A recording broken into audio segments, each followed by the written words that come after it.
কথায় বলে class 12-এ textual grammar প্র্যাকটিসের জন্য এই এইচএস গ্রামার কোশ্চেন বাঞ্চ তুলসী প্রকাশনী এই বইটার বিকল্প কিছু হতে পারে না। তো 2025 সালে যে গ্রামার কোশ্চেন বাঞ্চটা বেরিয়েছে ক্লাস 12-এর জন্য, এখান থেকে আমরা স্ট্রং রুটের টেক্সচুয়াল গ্রামার প্র্যাকটিস করব। আজকে আমাদের আলোচনা ভিডিও হবে স্ট্রং রুট থেকে voice change. Strong root written by APJ Abdul Kalam, আমাদের ক্লাস 12-এর সেকেন্ড অ্যাপ্রোচ। এখান থেকে টেক্সচুয়াল ভয়েস চেঞ্জ কি হতে পারে? তো একের দাগে রয়েছে he possessed great innate wisdom and a true generosity of spirit. এর ভয়েস চেঞ্জ করলে হবে মানে তিনি অর্জন করেছিলেন প্রচুর সহজাত জ্ঞান এবং সত্যিকারের দয়া করার মানসিকতা। তাহলে কি অর্জন করেছিলেন না great innate wisdom and a true generosity of spirit. তাহলে গ্রেট থেকে স্পিরিট অব দি, এটা পুরোটা অবজেক্ট, এটা গ্রেট থেকে স্পিরিট অব দি আগে লিখে নেবে। তারপরে পাস্ট ইনডিফিনিট টেন্সে আছে বলে were possessed by him. আর দুয়ের দাগে I do not recall the exact number of people.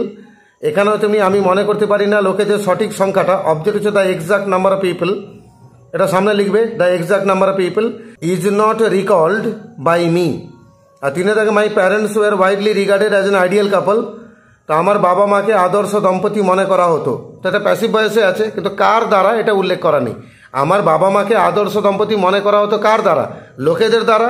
তার মানে লোকেরা আমার বাবা মাকে আদর্শ দম্পতি মনে করতো। তাহলে people regarded my parents as an ideal couple. আর চারের দাগে our ancestral house was built in the middle of the 19th century. আমাদের যে পৈতৃক বাড়িটা তৈরি হয়েছিল 19th সেঞ্চুরির মাঝামাঝি সময়ে। এটাও প্যাসিভ ভয়েসে আছে, কার দ্বারা? আমাদের পূর্বপুরুষদের দ্বারা। তাহলে আওয়ার অ্যানসেস্টরস মানে আমাদের পূর্বপুরুষেরা, এটা সাবজেক্ট করে দিলাম built our ancestral house in the middle of the 19th century. আর পাঁচে দাগে my austere father used to avoid all inessential comforts and luxuries. এখানে আমাদের অবজেক্ট হচ্ছে all inessential comforts and luxuries, পুরো সামনে লিখে দিলাম। তারপরে এখানে মডেল আছে ইউজ টু, যখন প্যাসিভে যাব ইউজ টু বি হয়ে যাবে। আর অ্যাভয়েড আছে অ্যাভয়েডেড হবে। আর বাই মাই অস্টিয়ার ফাদার। আর ছয়ের দাগে all necessities R provided for, এটাও প্যাসিভ ভয়েসে আছে।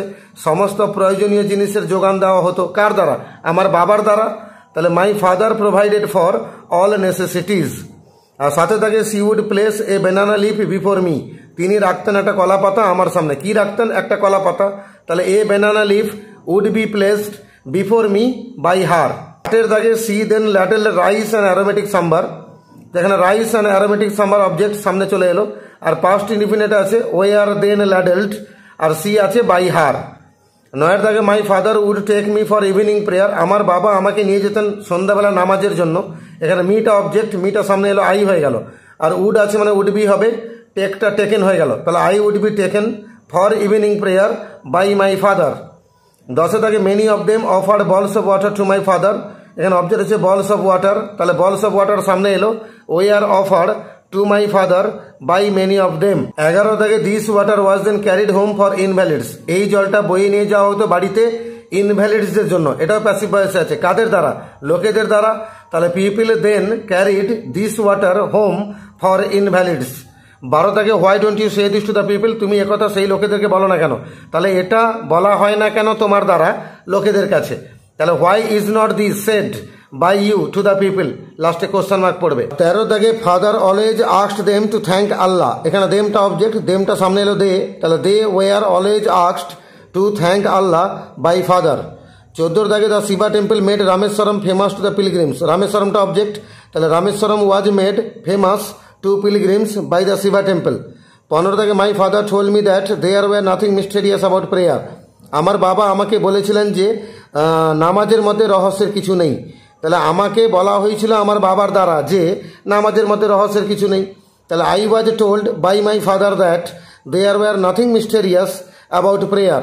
16 দাগে prayer made possible a communion of the spirit between people. তাহলে a communion of the spirit between people, এটা পুরোটা অবজেক্ট সামনে চলে এলো। তারপরে was made possible by prayer. 17 দাগে ইউ ট্রান্সেন্ড ইউর বডি। তাহলে your body is transcended by you. 18 দাগে adversity always presents opportunities for introspection. তাহলে অপরচুনিটিজ ফর ইন্ট্রোস্পেকশন সামনে এলো আর অলওয়েজ প্রেজেন্টেড বাই অ্যাডভার্সিটি। 19 দাগে my father could convey complex spiritual concepts in very simple down to earth Tamil. তাহলে complex spiritual concepts, এটা object সামনে চলে এলো। Could be conveyed by my father in very simple down to earth Tamil. মানে ভেরির পরে যা আছে দেখে দেখে লিখবে, লিখে ফুল স্টপ দেবে। 20 দাগে I asked my father was asked by me. 21 দাগে his answer filled me with a strange energy and enthusiasm. তাহলে মিট অবজেক্ট, তাহলে I was filled with a strange energy and enthusiasm by his answer. 22 দাগে they look for someone to help them, তাহলে সামওয়ানটা সামনে এলো, someone is looked for by them to help them.